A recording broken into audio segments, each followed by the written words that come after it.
ಪ್ರತಿಭಾ ಕಾರಂಜಿ ಕಾರ್ಯಕ್ರಮಕ್ಕೆ ನನ್ನ ಜೊತೆ ಹಾಸ್ಯರಾಗಿರ್ತಕ್ಕಂಥ ಸನ್ಮಾನ ಶ್ರೀಮತಿ DDP ಮೇಡಮ್ ಅವರೇ ಹಾಗೂ ಕ್ಷೇತ್ರ ಶಿಕ್ಷಣಾಧಿಕಾರಿಗಳೇ ಹಾಗೂ ಅಧ್ಯಕ್ಷರಾಗಿರ್ತಕ್ಕಂಥ ವೆಂಕಟಪ್ಪ ಅವರೇ, ಸೊಣ್ಣಪ್ಪ ಅವರೇ, ಜಗದೀಶ್ ಅವರೇ ಹಾಗೂ ನಾರಾಯಣಸ್ವಾಮಣ್ಣವರೇ ಹಾಗೂ ನಾರಾಯಣಮ್ಮ ಅವರೇ, DC ಬ್ಯಾಂಕ್ ನಿರ್ದೇಶಕರಾಗಿರ್ತಕ್ಕಂಥ ರಘುಪತ್ ರೆಡ್ಡಿ ಅವರೇ ಹಾಗೂ ಪ್ರಗತಿ ಚಾರಿಟಬಲ್ ಟ್ರಸ್ಟ್ನ ಸೋದರ ಮಿತ್ರರಾಗಿರ್ತಕ್ಕಂಥ ಮುನೇಶ್ ಅವರೇ ಹಾಗೂ ನಮ್ಮ ನಿನ್ನೆ ತಾನೇ ನನ್ನ ತಾಲೂಕು ಆಡಳಿತಕ್ಕೆ ಮತ್ತೊಬ್ಬ ಫ್ಯಾಮಿಲಿ ಮೆಂಬರ್ ನನ್ನ ಕುಟುಂಬದ ಸದಸ್ಯರಾಗಿ ಬಂದಿರತಕ್ಕಂಥ ನಮ್ಮ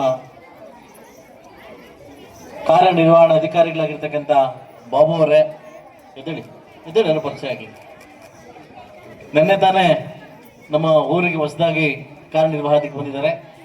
ತುಂಬ ಕ್ರಿಯಾಶೀಲ ವ್ಯಕ್ತಿ. ಇವ್ರ ಬಗ್ಗೆ ತುಂಬ ಕೇಳ್ಪಟ್ಟಿದ್ದೆ. ಯಾಕೆಂದ್ರೆ ಇವರು ಕೂಡ ಶ್ರೀನಿವಾಸಪುರದವ್ರು ಅಂತ. ಕ್ರಿಯಾಶೀಲ ಅರ್ಥ ಮಾಡ್ಕೋಬೇಕು ನೀವು. ಅವರು ಸ್ವಲ್ಪ ಓಕೆ.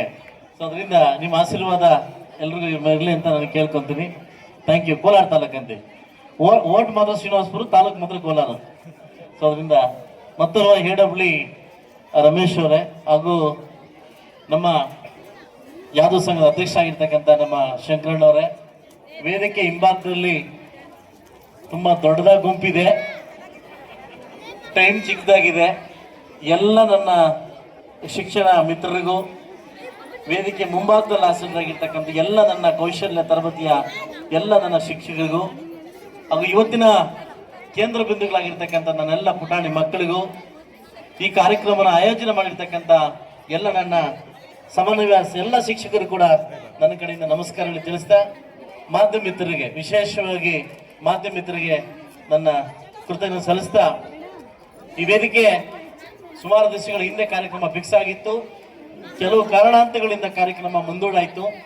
ಇವತ್ತು ವಿಶೇಷವಾಗಿ ಪ್ರತಿಭಾ ಕಾರಂಜಿ ಅಂತಂದ್ರೆ ಗೌಪ್ಯವಾಗಿ ಅಡಗಿರ್ತಕ್ಕಂಥ ಮಕ್ಕಳ ಕೌಶಲ್ಯವನ್ನ ಒಂದು ವೇದಿಕೆ ಮುಖಾಂತರವಾಗಿ ಮಕ್ಕಳು ವಿದ್ಯಾರ್ಥಿದಲ್ಲಿ ಮಾತ್ರ ಅಲ್ಲ, ಶೈಕ್ಷಣಿಕ ಮಾತ್ರ ಅಲ್ಲ, ಒಂದು ಬೇರೆ ಸಾಂಸ್ಕೃತಿಕ ಮತ್ತು ಇತರೆ ಪ್ರತಿಭೆಗಳು ಕೂಡ ಆಚೆ ತರ್ತಕ್ಕಂಥ ವೇದಿಕೆ ಈ ಪ್ರತಿಭಾ ಕಾರಂಜಿ ಆಗಿದೆ.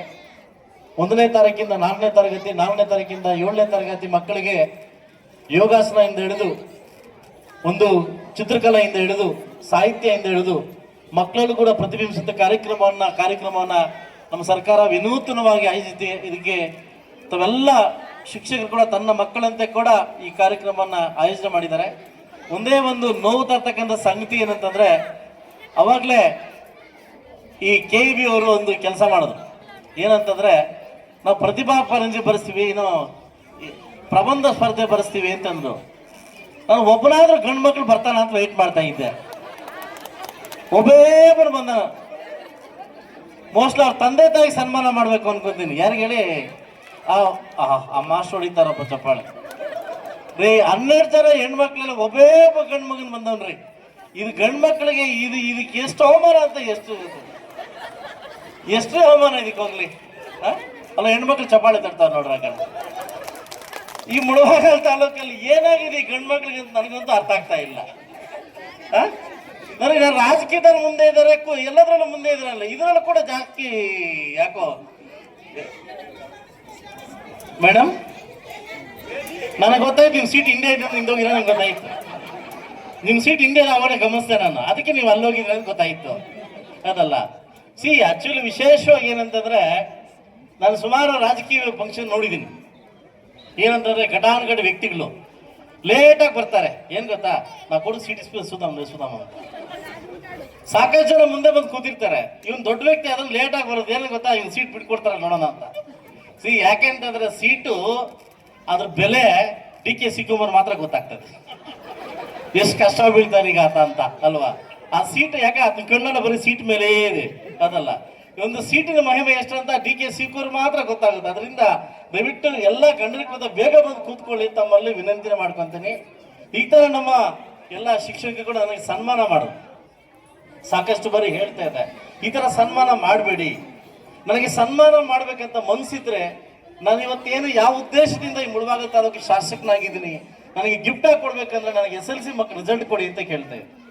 ಪ್ರತಿ ಸಾರಿ ಕೂಡ ಮೀಟಿಂಗ್ ಮಾಡಿ, ನಾನು ಪೋಷಕರ ಜೊತೆ ಮೀಟಿಂಗ್ ಮಾಡಿ, ನಿಮ್ಮ ಜೊತೆ ಮೀಟಿಂಗ್ ಮಾಡಿ, ನಿಮ್ಗೆ ಏನು ಕೊರತೆ ಇದೆ, ಏನು ಹಾಕ್ಬೇಕು, ಅಟ್ಲೀಸ್ಟ್ ನಮ್ಮೆಲ್ಲ 6 ತಾಲೂಕಲ್ಲಿ ನನ್ನ ತಾಲೂಕು ನಂಬರ್ 1 ಬರ್ಬೇಕಂತ ಪ್ರತಿ ಸಾರಿ ಮೀಟಿಂಗ್ ಮಾಡ್ತಾ ಇದ್ದೆ. ಸೊ ನಾನು ಒಂದೇ ಕೇಳೋದು, ನೀವು ನಿಮ್ಮ ಶಾಸಕರಿಗೆ ಏನಾದರೂ ಒಂದು ಬಹುಮಾನ ಕೊಡಬೇಕು ಅಂತಿದ್ರೆ ನಮ್ಮ ಮಕ್ಕಳಲ್ಲಿ ರಿಸಲ್ಟ್ ಕೊಡೋ ಮುಖಾಂತರವಾಗಿ ನಾನು ಬಹುಮಾನ ಕೊಡಬೇಕು ಅಂತ ತಮ್ಮಲ್ಲಿ ವಿನಂತಿ ಮಾಡ್ಕೊತೀನಿ.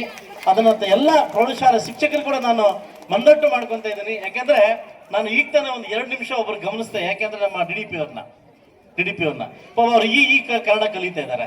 ಬಟ್ ರಿಸಲ್ಟ್ ಕೊಡೋ ಮುಖಾಂತರವಾಗಿ ಅವ್ರು ಕನ್ನಡ ಕಲಿಸಿ ಅವ್ರಿಗೆಲ್ಲ ಒಂದು ನಾನು ನೋಡಿದೆ, ಯಾವ DDP ಅಲ್ಲಿ ಕೂಡ ಅಷ್ಟೊಂದು ಇರಲಿಲ್ಲ. ಬಟ್ ಅವ್ರಿಗೇನೋ ಒಂದು ಕಾಳಜಿ ಇದೆ, ಏನೋ ಕೊಡ್ಬೇಕಂತ.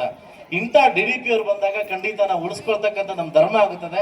ದಯವಿಟ್ಟು ಎಲ್ಲ ನನ್ನ ಪ್ರೌಢಶಾಲಾ ಶಿಕ್ಷಕರು ಕೂಡ ತನ್ನ ಮಕ್ಕಳಂತೆ ನಿಮ್ಮ ಶಾಲೆ ಮಕ್ಕಳಂತೆ ಇವತ್ತು ನೀವು ಕಾಣ್ತೀರಿ, ಖಂಡಿತ ಆಗಲಿ ಆಟೋಮೆಟಿಕ್ ರಿಸಲ್ಟ್ ಬರುತ್ತೆ ಅಂತ ಹೇಳ್ತಾ, ಮತ್ತೊಮ್ಮೆ ಮೊನ್ನೆ ಸೋಮವಾರ ನನ್ನ ಒಂದು ಚರ್ಚೆ ಇತ್ತು, ಕನ್ನಡ ಶಾಲೆ ಬಗ್ಗೆ ಚರ್ಚೆ ಇತ್ತು. ಆ ಚರ್ಚೆಗೆ ನಮ್ಮ ವಿಧಿವಶರಾದ ಶಾಮು ಶಿಖರಪ್ಪ ಹೋದಾದಾಗ ನನಗೆ ಚರ್ಚೆ ಕೊಡಲಿಲ್ಲ.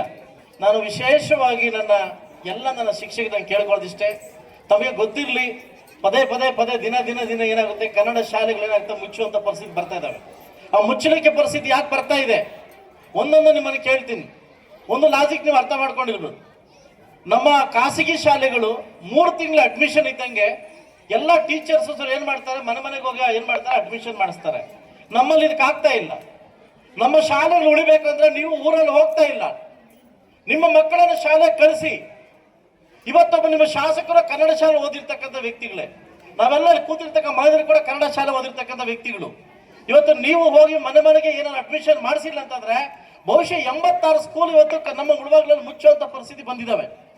ದಯವಿಟ್ಟು ಇದನ್ನ ನೀವು ಫಾಲೋ ಮಾಡಲೇಬೇಕು. ಯಾಕಂದ್ರೆ ಖಾಸಗಿ ಶಾಲೆ ಇರ್ತಕ್ಕಂಥ ಏನವರ ಒಂದು ಮುತುವರ್ಜಿ ನಮ್ಮ ಕನ್ನಡ ಶಾಲೆ ಬರ್ತಾ ಇಲ್ಲ.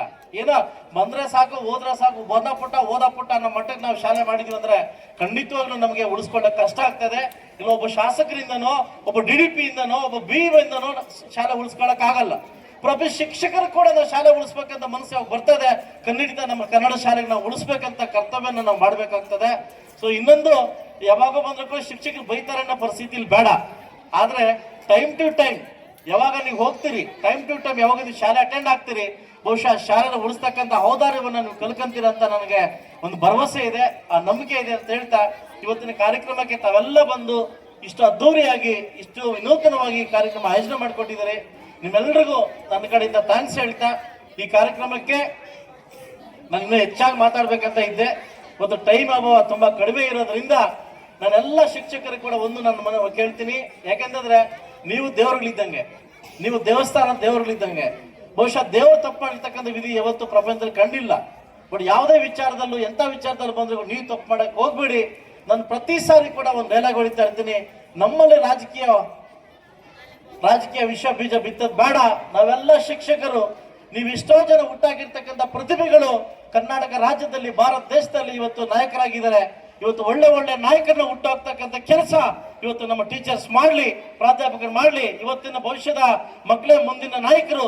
ಒಳ್ಳೆ ರಾಜಕೀಯ ರಂಗದಲ್ಲಿ, ಉದ್ಯಮ ರಂಗದಲ್ಲಿ, ಶಿಕ್ಷಣದಲ್ಲಿ ಒಳ್ಳೆ ನಾಯಕರು ಉದ್ಬೋಧನೆ ಆಗ್ಲಿ ಅಂತ ಹೇಳ್ತಾ, ಆ ಕೃತಜ್ಞತೆ, ಆ ಒಂದು ಕೌಶಲ್ಯ, ಆ ಒಂದು ನಿಮ್ಮ ಏನು ಸಾಹಿತ್ಯ ಎಲ್ಲ ಕೂಡ ನಿಮ್ಮಲ್ಲೇ ಇರಲಿ ಅಂತ ಹೇಳ್ತಾ, ಮತ್ತೊಮ್ಮೆ ಈ ಕಾರ್ಯಕ್ರಮಕ್ಕೆ ಆಹ್ವಾನ ಮಾಡಿ ನನಗೆ ಇಷ್ಟು ಮಾತಾಡ್ಲಿಕ್ಕೆ ಅವಕಾಶ ಕೊಟ್ಟಿದ್ದ ಎಲ್ಲ ನನ್ನ ಶಿಕ್ಷಕ ವೃಂದದವ್ರಿಗೂ ಹಾಗೂ ಎಲ್ಲ ಪುಟಾಣಿ ಮಕ್ಕಳಿಗೂ, ಮಾಧ್ಯಮಿಕರಿಗೂ, ವೇದಿಕೆ ಮೇಲಿರ್ತಕ್ಕಂಥ ಎಲ್ಲ ನಾಯಕರಿಗೂ ಒಂದ್ಸಲ ನಾನು ಮಾತು ಮುಗಿಸ್ತದೆ. ಎಲ್ರಿಗೂ ಒಳ್ಳೆಯದಾಗಲಿ.